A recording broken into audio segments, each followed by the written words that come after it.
말씀을 받들어 봉독할 때에 살아계신 하나님의 음성을 들으시기 바랍니다. 내가 해 아래에서 한 가지 불행한 일이 있는 것을 보았나니 이는 사람의 마음을 무겁게 하는 것이라. 어떤 사람은 그의 영혼이 바라는 모든 소원에 부족함이 없어 재물과 부요와 존귀를 하나님께 받았으나 하나님께서 그가 그것을 누리도록 허락하지 아니하셨으므로 다른 사람이 누리나니 이것도 헛되어 악한 병이로다. 사람이 비록 100명의 자녀를 낳고 또 장수하여 사는 날이 많을지라도 그의 영혼은 그러한 행복으로 만족하지 못하고 또 그가 안장되지 못하면 나는 이르기를 낙태된 자가 그보다 낫다 하나니 낙태된 자는 헛되이 왔다가 어두운 중에 가매 그의 이름이 어둠에 덮이니 햇빛도 보지 못하고 또 그것을 알지도 못하나 이가 그보다 더 평안함이라. 그가 비록 청년의 갑절을 산다 할지라도 행복을 보지 못하면 마침내 다 한 곳으로 돌아가는 것뿐이 아니냐. 사람의 수고는 다 자기의 입을 위함이나 그 식욕을 채울 수 없느니라. 지혜자가 우매자보다 나은 것이 무엇이냐. 살아있는 자들 앞에서 행할 줄을 아는 가난한 자에게는 무슨 유익이 있는가. 눈으로 보는 것이 마음으로 공상하는 것보다 나으나 이것도 헛되이 바람을 잡는 것이로다. 이미 있는 것은 무엇이든지 오래전부터 그의 이름이 이미 불린 바 되었으며 사람이 무엇인지도 이미 안 바 되었나니 자기보다 강한 자와는 능히 다툴 수 없느니라. 헛된 것을 더하게 하는 많은 일들이 있나니 그것들이 사람에게 무슨 유익이 있으랴. 헛된 생명의 모든 날을 그림자같이 보내는 일평생에 사람에게 무엇이 낙인지를 누가 알며 그 외 해 아래에서 무슨 일이 있을 것을 누가 능히 그에게 고하리요. 다른 것은 몰라도 신앙적으로 주님 앞에서 바르게 잘 살았다라고 이야기하는 분들에게는요, 오늘이라고 하는 시간이 굉장히 중요합니다. 그런데 살다 보면 우리 어르신들은 어제가 오늘 같고 오늘이 내일 같고 그날이 그렇게 하면서 지나간다라고 말씀을 했어요. 그럼 신앙이라고 하는 건 어떻습니까? 신앙도 마찬가지입니다. 내가 기도 안 한다고, 내가 기도한다고 뭐 특별한 변화가 일어날 것 같으면 좋겠는데 그게 잘 안 일어나요. 주일날 예배 드리나 안 드리나, 예전에는 예배 한 번 안 드리면 큰일 나는 줄 알았는데 예배 안 드려도 별일이 안 일어나는 거예요. 그러다 보니까 신앙생활도, 사람이 살아야 될 도리도 어제나 오늘이나 내일이나 비슷하기 때문에 그냥 그렇게 살아갑니다만, 사람이 나중에 훗날 뒤를 돌아보면 오늘이라고 하는 시간을 어떻게 보냈느냐에 따라서 그의 인생이, 그의 신앙이 바뀌게 됩니다. 황금 같았던 20대를 절망적인 고통 가운데 보내야 했던 젊은이가 있었습니다. 그는 노예였습니다. 하나님의 사람이었기 때문에 비록 노예였지만 자기에게 주어진 일을 최선을 다할 때 그에게 기가 막힌 기회가 찾아왔습니다. 그것은 그 큰 집의 안주인인 마님이 이 노예 청년을 사랑하게 된 것입니다. 그래서 그 주인 마님이 시간만 나면 이 노예 청년을 꼬십니다. 어느 날은 작정하고 그 큰 집에서 일하는 모든 사람들을 다 내보내고 남편이 출근한 사이에 어깨가 다 드러나는 야시시한 옷을 입고 이 노예 청년을 유혹하였습니다. 여기 너와 나밖에 없단다. 네가 내 사랑을 받아주면 이 집에 있는 거 다 내가 너에게 줄게. 그리고 내가 너를 노예에서 해방시켜 줄게. 그날 하루, 오늘이라고 하는 시간에 이 노예가 눈을 질끈 감고 그 유혹을 받아들이면 많은 문제가 해결되어집니다. 여인은 그 노예 청년의 옷을 벗기려고 달려들었습니다. 그때 이 노예가 그날, 그 오늘이라는 시간에 결단을 합니다. 마님, 우리 주인님이 이 집에서 네가 모든 것을 다 알아서 하되 오직 하나, 제 마음대로 하지 못하는 선을 그었는데 그것이 바로 마님입니다. 저는 하나님을 믿는 사람입니다. 그리고 그 자리에 자신의 옷을 남겨둔 채 도망갔지요. 마님이 그렇게 자기 자신을 지키는 그 청년을 훌륭한 청년이라고 했을까요? 하나님께서 내가 원하는 바대로 내 계명을 지켰으니 그 노예를 해방시켜 주었을까요? 그렇지 않았습니다. 젊은 날 그 노예가 선택했던 그 일 때문에 그는 오랫동안 오해를 받아서 감옥에 갇혀 있어야만 했습니다. 감옥에 갇힌 그가 이런 생각을 하지 않았을까요? 내가 하나님대로 열심히 하나님의 뜻대로 하나님의 명령대로 계명대로 내가 살았는데 하나님 나한테 해준 게 아무것도 없네. 난 쪽박밖에 찰 것이 없네. 이제는 내 마음대로 할 거야 라고 하며 감옥에 들어와 있는 죄수들과 어울려 살 수 있습니다. 그런데 감옥에 갔을 때도 이 청년은 하루하루 자기에게 주어진 오늘을 하나님의 사람답게 살려고 노력했지요. 그랬더니 하나님이 그 감옥 안에 은혜를 주셨습니다. 늘 싸움박질하던 그 감옥, 거친 분들이 있었던 그 감옥, 늘 네가 잘했니 내가 잘했니 싸우던 그곳에 평화가 임했습니다. 누구의 이야기입니까? 요셉의 이야기입니다. 요셉은 오늘 나에게 주어진 일에 하나님이 원하시는 것을 선택했고 정말 가치 있는 일을 선택하였습니다. 오늘 본문은 오늘을 어떻게 살아가느냐에 대한 이야기를 하고 있는 거예요. 내가 해 아래에서 한 가지 불행한 일이 있는 것을 보았나니 이는 사람의 마음을 무겁게 하는 것이라. 어떤 사람은 그의 영혼이 바라는 모든 소원에 부족함이 없어 재물과 부요와 존귀를 하나님께 받았으나 하나님께서 그가 그것을 누리도록 허락하지 아니하셨으므로 다른 사람이 누리나니 이것도 헛되어 악한 병이로다. 솔로몬이 정말 안타까운 것을 인생들 가운데 발견하게 됩니다. 그것은 어떤 사람의 영혼이, 이 마음 안에 있는 영혼이 하나님께 간구하는 게 있었던 거예요. 너무 소중하게 여기는 것, 하나님 제발 이것 좀 주십시오 라고 하면서 계속해서 끊임없이 추구했던 영혼의 갈구가 있었습니다. 무엇이었냐면 재물, 부요함, 그리고 존귀함이었습니다. 근데 하나님이 그것을 들어주셨어요. 왜 들어주셨을까요? 아침, 점심, 저녁으로 오로지 그것만 달라고 하는 거예요. 하나님, 내가 부자 되게 해주세요. 재물 돈벼락 맞게 해주세요. 내가 모든 것들이 지경이 넓어지게 해주십시오. 하나님, 내 이름이 높여지게 해주십시오. 매일 기도하니까 견디지 못하고 하나님이 들어주셨어요. 그럼 이 사람은 하나님께 자기의 영혼이 원했던 재물도 받고 부요함도 얻고 그리고 이름도 올라갔으니까 행복하면 됩니다.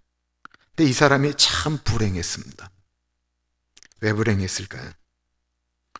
부자가 되고 재물이 많아지고 그의 이름이 높아졌는데 오늘을 어떻게 살아가야 되는 지혜를 구하지 않은 거예요.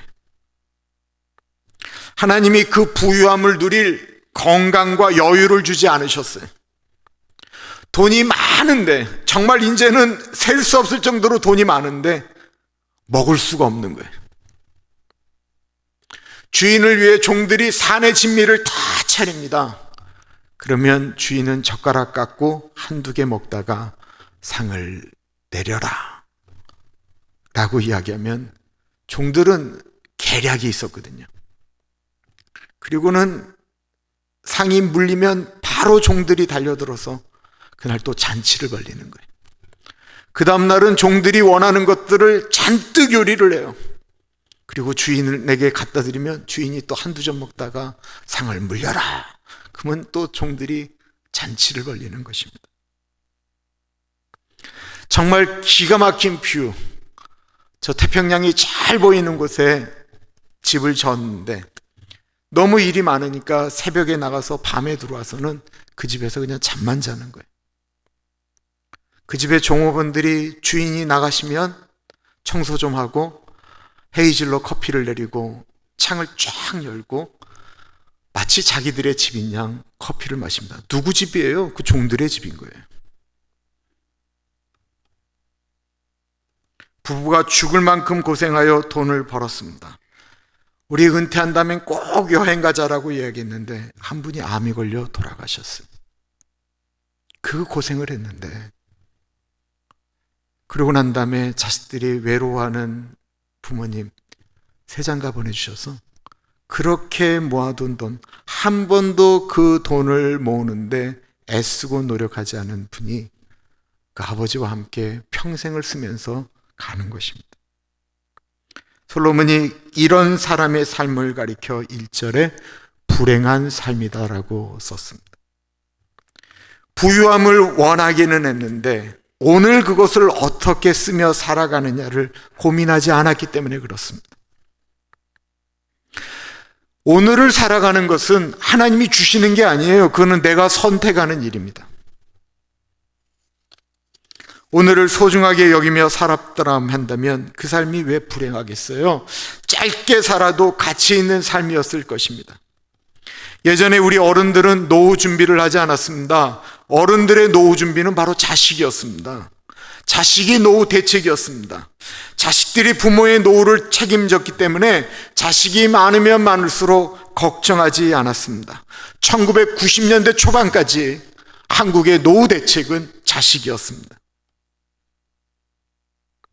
자식들이 노후 대책이었기 때문에 그 자식들에게 모든 것을 다 걸고 자신들이 노후에 어떻게 쓸 것에 대해서는 생각을 안 하고 모든 헌신을 다 했습니다. 그렇게 살면 행복했을까요?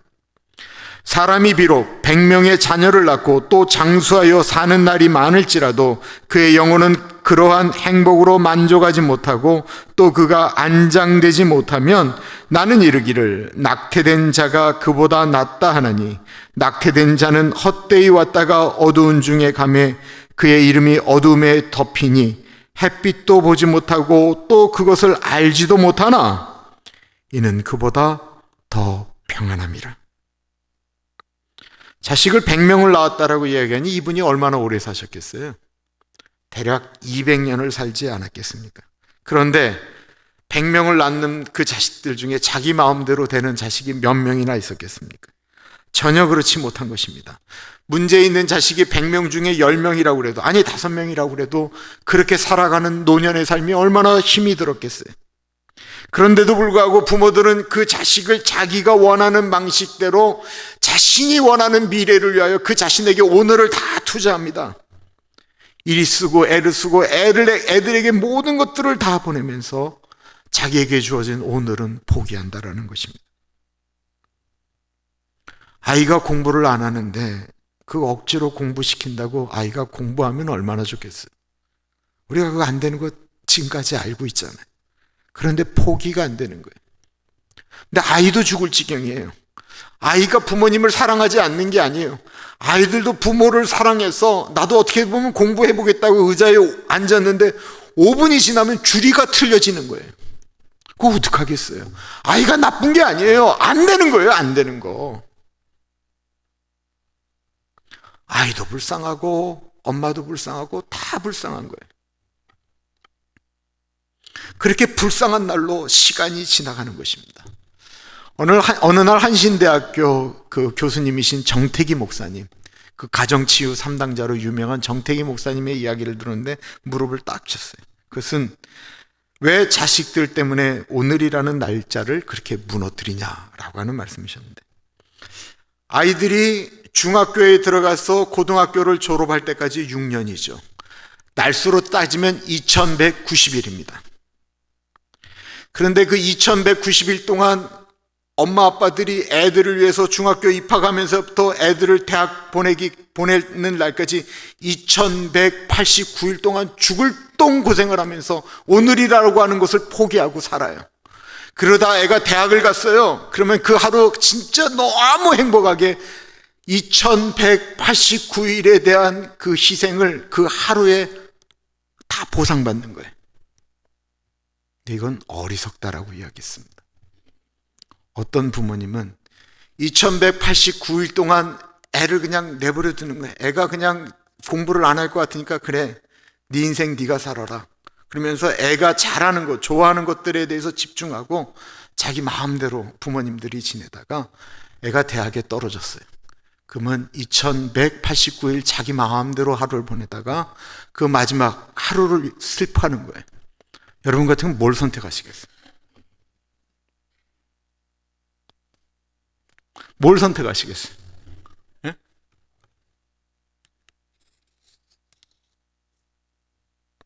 아이들 학원비를 위해 모든 것을 다 희생합니다. 지혜로운 분은 자식이 잘 되기를 바라며 기도하면서 아이를 위해서도 부모로서 최소한 해야 될 것을 하지만 부모가 자기가 해야 될 일도 해야 되잖아요. 아이가 영 공부에 소질이 없는 것 같으면 아이가 나중에 밥벌이 할 수 있는 것 정도를 도와주면 되는 거예요.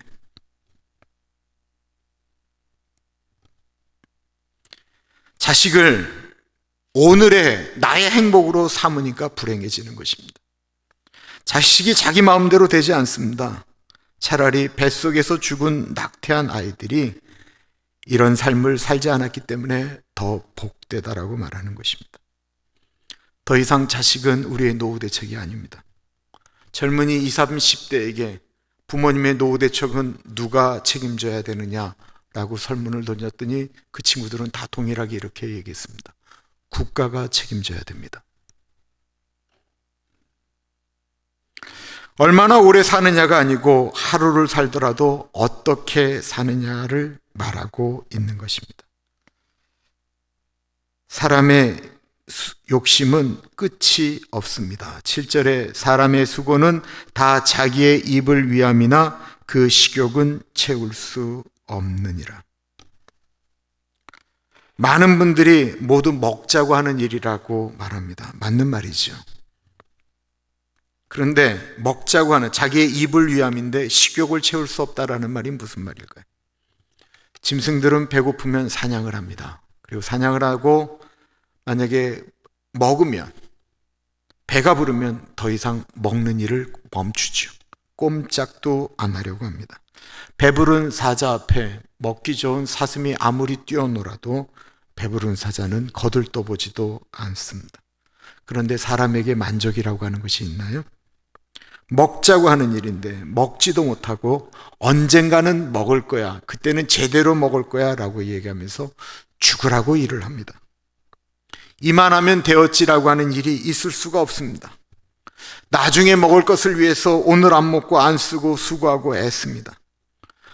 그러는 이유가 나의 지금 상태로는 내가 먹고 싶은 그 식욕을 다 채울 수 없기 때문에 그렇습니다. 미래를 위해서 살아가는 것이 참 좋은 것이지만 우리가 사실 미래 잘 모르거든요. 눈으로 보는 것이 마음으로 공상하는 것보다 나으나 이것도 헛되어 바람을 잡는 것이로다. 눈에 보이는 것은 현실이죠. 그죠? 마음으로 공상하는 것, 아무리 좋은 것, 많은 것을 상상해도 그것은 공상입니다. 아무리 후져도 눈에 보이는 것이 내 것이에요. 내 사람, 내 아이, 내 교인들이 내 눈에 보이는 게 그게 가장 소중한 거예요. 제가 2018년도부터 걷는 것이 힘들어져서 나중에는 똑바로 서 있어도 다리가 저려서, 여러분들은 제 다리가 안 보이잖아요. 제가 다리를 하나 이렇게 들고 설교를 해야만 했습니다. 몇 달간 그러다가 도저히 그렇게는 목회를 못할 것 같아서 2019년도에 한국에 나가서 허리 수술을 했습니다. 제가 그 수술로 몇 가지 깨달음이 왔습니다. 수술 후 걷고 서고 눕는 것이 편해졌지만 허리가 아플 때는 수술해야 된다라고 하는 게 깨달음은 아닙니다.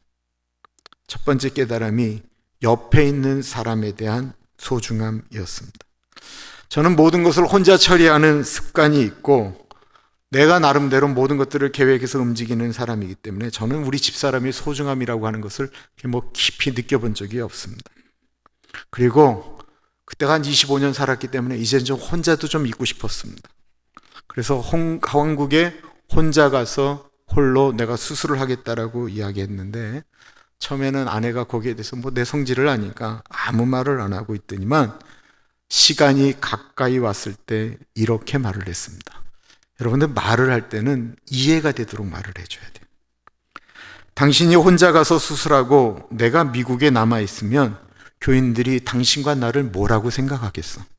이해가 되잖아요. 그 말이 일리가 있어서 할 수 없이 데려갔어요. 그리고 제가 깨달은 거예요. 할 수 없이 데려가서 깨달은 거예요. 허리 수술하고 나면 이렇게 움직이지 못하잖아요. 여러분들 그 수술하실 때 입는 옷 보이죠? 보시죠? 옆이 다 수술하기 편하게 다 터져 있어요. 제 이쁜 엉덩이 다 보이는 거예요. 그 누워있는데 엄마도 오고, 누나도 오고, 여동생도 오고, 형제들도 다 오고, 그 조카들도 다 왔는데, 그 보여줄 수가 없는 모습입니다. 그런데 집사람에게는 보여줄 수 있었습니다. 집사람에게는 아무 문제가 없었어요. 그 창세기에 아담과 하와가 벌거벗었지만 부끄러워하지 아니하였다라고 하는 의미가 정말 가슴으로 다가왔어요. 휴지 갖다 줘, 물 갖다 줘, 할 수 있는 모든 것들이 편함을 깨달았습니다. 옆에 있는 게 소중한 거예요. 회복되는 기간에 덕수궁 돌담길을 걸어보셨는지 모르겠는데 처음으로 그 길을 둘이서 걸었습니다. 제가 그렇게 걸을 수 있는 것이 감사였을 뿐만 아니라 집사람과 함께 걷는 길이 너무너무 좋았습니다. 제가 건강할 땐 집사람하고 그렇게 걸어본 적이 없었어요. 시간 나면 젊은이들하고 움직이고 젊은이들하고 뛰고 노는 것들 좋아하고 내가에게 시간이 주어지면 그 시간을 나를 위해서 움직일 때가 훨씬 더 많았어요. 그때 나는 도대체 지금까지 우리 가족과 집사람을 위해 이런 시간도 가져보지 못하고 나는 지금까지 뭘 하며 살았나? 라는 것이 가슴으로 확 다가왔습니다. 그때 저에게 다가온 것이 있다고 하면 오늘 나에게 주어진 것에 대한 소중함이었습니다. 오늘 도울 수 있는 여력이 있으면 오늘 도와야 합니다. 나중에 올지, 나중에 내가 지금 가졌던 마음을 그 나중에도 가질지 안 가질지 우린 몰라요. 많은 사람들은 오늘의 소중함, 내 주변의 소중함을 모르고 잘못된 것을 찾아 움직입니다. 오직 나만을 위해 살아가는 거예요. 보시기에 좋은, 지난주에 말씀드렸던 보시기에 좋았더라고 하는 토부, 남들도 보고 하나님이 보기에 좋은 토부가 아닌 오직 나만을 위한 토부를 가졌기 때문에 그 사람의 오늘이 허망할 때가 많다라는 것입니다.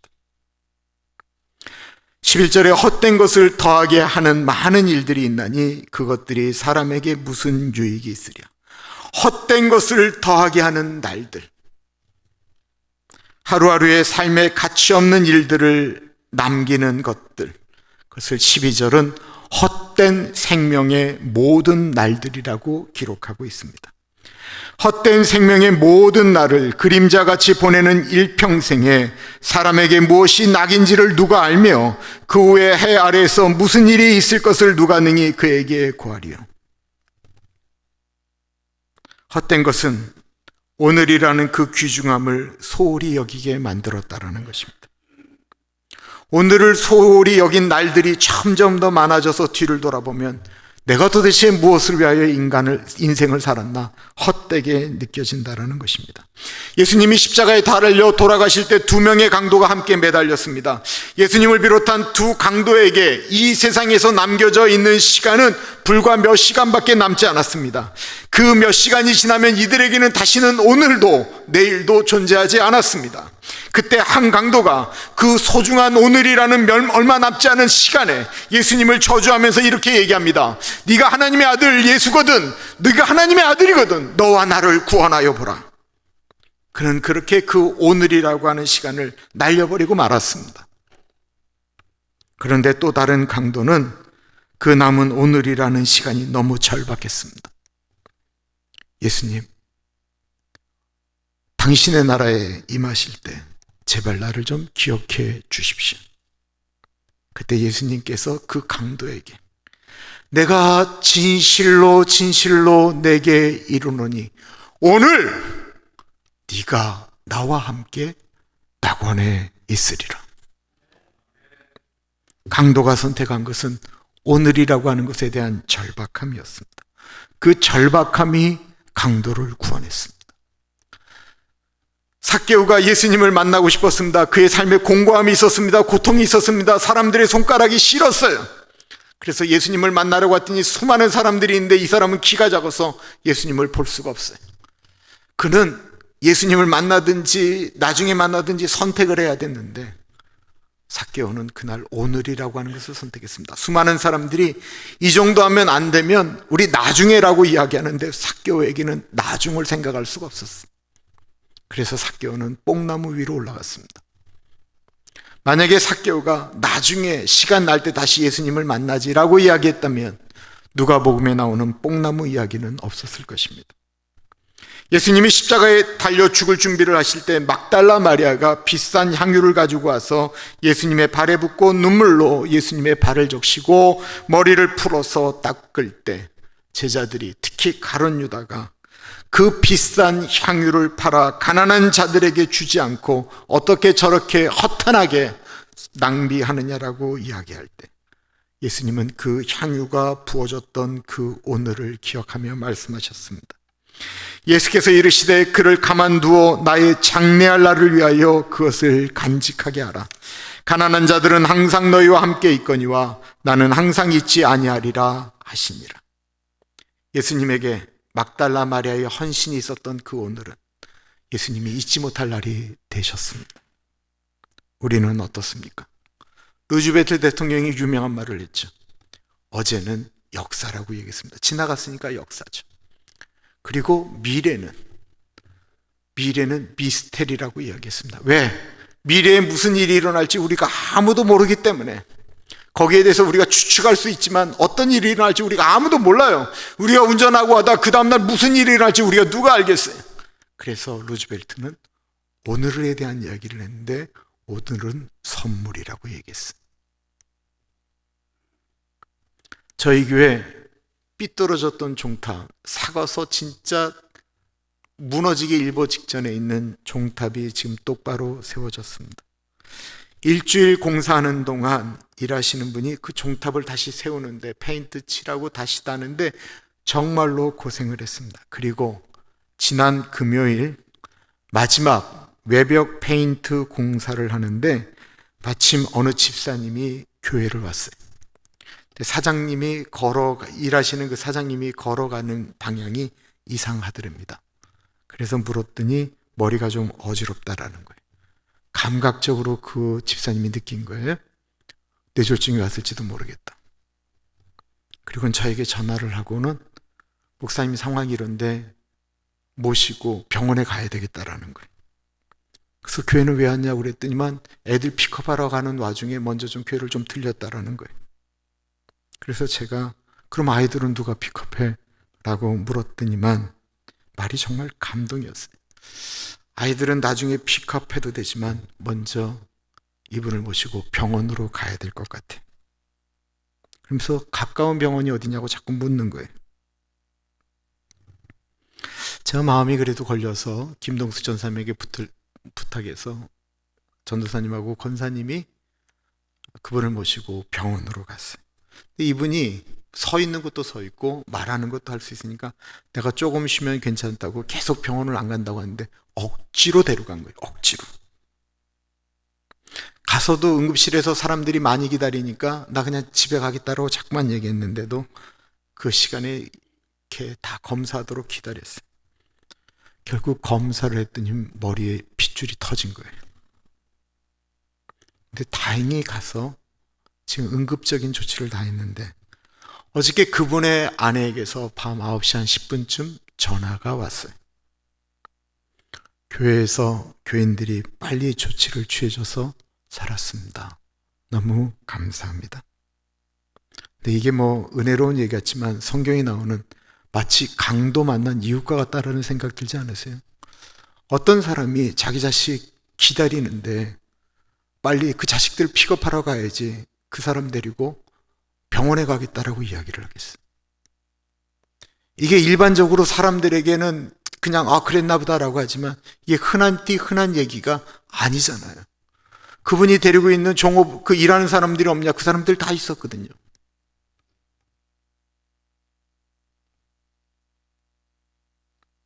누군가에겐 그냥 지나칠 오늘인데 그 오늘 때문에 한 사람이 위기를 넘겼다라는 것입니다. 오늘 이 예배는 이 자리에 나오고 싶어도 못 나오는 분들이 그렇게 간절하게 원했던 예배이고, 죽기 전 내 몸이 그래도 좀 움직일 때 예배당에 가서 예배드리고 싶다라고 아무리 얘기해도 예배드릴 수 없는 분이 그렇게 간절히 원하는 오늘의 예배라는 것입니다. 오늘 우리 예배를 드리고 있는데 이 예배가 여러분들에게는 어떤 의미입니까?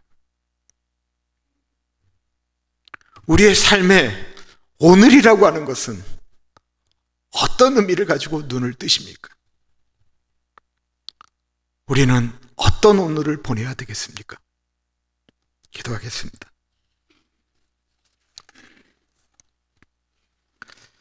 참으로 존귀하신 하나님, 우리에게 오늘이라고 하는 시간이 주어졌습니다. 주님, 우리의 오늘이 간절하기 때문에, 하나님의 뜻을 바라보기 때문에 솔로몬처럼 훗날 헛되고 헛되니 모든 것이 다 헛되다라고 말하지 않게 하여 주십시오.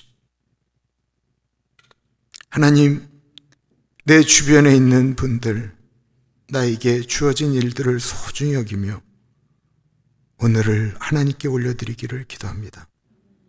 존귀하신 예수님 이름으로 기도합니다. 아멘.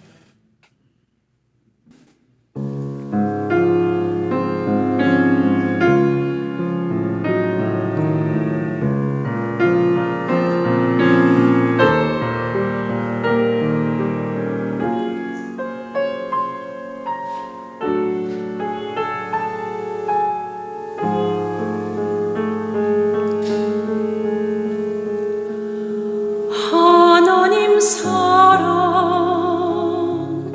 날 위하여 하늘 영광 버리고 오셨네. 저 높은 별 넘어 낮고 낮은 땅 위에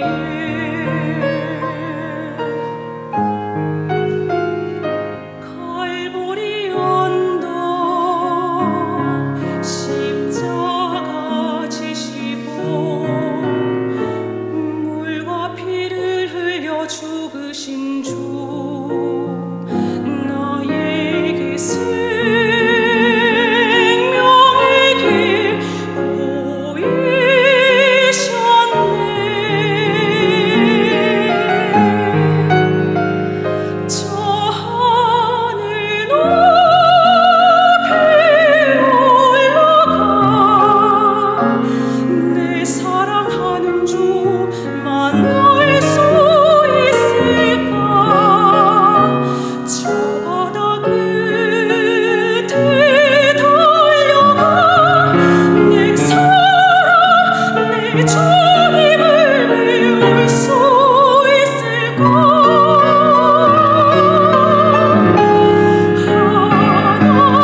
존귀하신 하나님, 우리 안에 예수 그리스도가 계심으로 주님이 내 안의 삶으로 하나님 우리가 더 주님의 뜻대로 살기를 기도합니다. 하나님께 드리는 예물 가운데 같이 하여 주시되 하나님 우리 꽃헌금 드린 주님의 백성들 가운데 같이 하여 주십시오. 하나님 아버지, 우리 이순옥 권사님 가운데 같이 하여 주셨길 기도합니다. 우리 조윤구 집사님, 은희 집사님 가운데 같이 하여 주시고 우리 상규 형제, 사라 자매 가운데 같이 하시며 우리 예린이, 그리고 우리 아담 이튼, 우리 아담 잘 자랄 수 있도록 하나님 은혜 주시기를 기도합니다. 하나님, 우리 방역압 장로님, 박영희 원사님 꽃헌금 드립니다. 우리 엘리 자매가 하는 일이 주변에 있는 사람들에게 더 선한 영향력을 미칠 수 있도록 은혜 주시고 우리 현석 형제, 유니스 자매한테 같이 하여 주셔서 하나님 우리 현석 형제는 사람의 몸뿐만 아니라 마음까지도 만질 수 있도록 인도하여 주시고 우리 애슐린 만남의 축복을 허락하여 주시옵소서. 우리 김선승 권사님 가운데 같이 하여 주셨길 기도합니다. 우리 은영자매 하나님 아이들 가리키는 일에 늘 지혜를 주시기를 기도드리고 하나님 우리 행크와 새로운 가운데 같이 하여 주셔서 하나님 우리 새로운 미래를 열어주셔서 하나님이 원하시는 기뻐하시는 선물을 허락하여 주시기를 기도합니다. 하나님 우리 김조희 권사님 가운데 같이 하여 주십시오. 신앙이 없는 우리 김재호 선생님을 위하여 하나님 꽃헌금 드립니다. 하나님 선생님의 함께 예배드리는 날이 있기를 기도드리고 우리 아드님 우건 형제와 우리 손자 제이슨 가운데 같이 하여 주셔서 늘 엄마 아빠의 기쁨이 되게 하여 주옵소서. 존귀하신 예수님 이름으로 기도합니다. 아멘. 다 같이 일어나셔서 참 반가운 성도여 함께 찬양하는데요, 부르는 은혜 보고 4절까지 할지 아니면 2절 정도에서 멈출지 느낌대로 가겠습니다.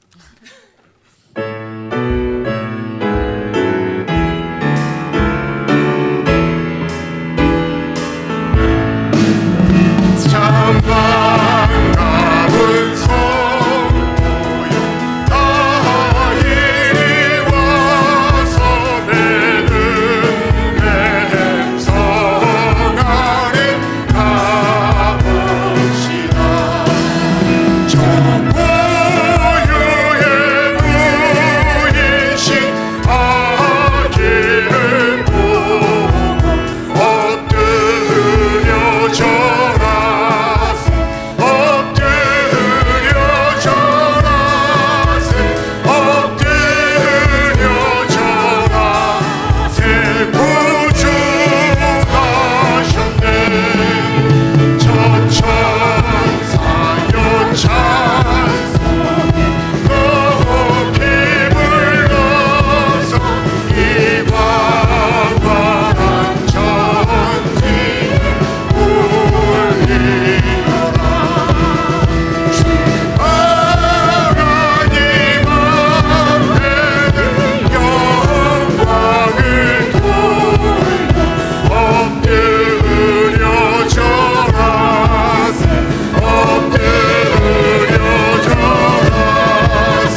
참으로 존귀하신 하나님 아버지,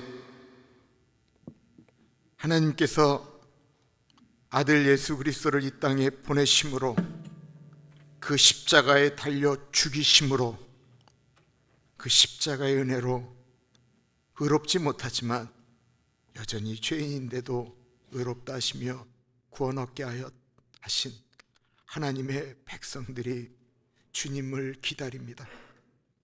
하나님, 한 주일간 보내면서 우리의 마음이 이 땅에 말구유로 오신 예수님을 맞이할 준비를 하는 그런 귀한 한 주간이 되어질 수 있도록 인도하여 주십시오.